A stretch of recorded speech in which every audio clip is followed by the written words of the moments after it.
सन्माननीय व्यासपीठ पूज्य गुरुजन वैभव माझ्या बालमित्रांनो, सर्वांना माझा नमस्कार. मी आज सावित्रीबाईविषयी 2 शब्द बोलणार आहे. तुम्ही शांतपणे ऐकून घ्यावे.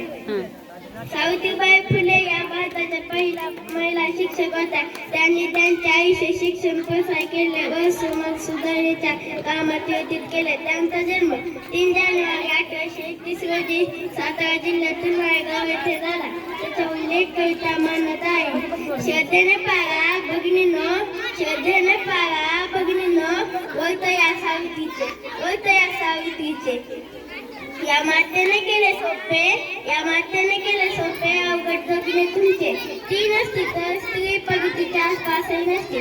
ती नसती तर चून फेऱ्यात अडकली असती. धोंडे जलन समाजाचे तुम्हा दाना सूर्य. ती नसती तर स्त्री मुक्ती अद्याप पाहिली नसती. धन्यवाद.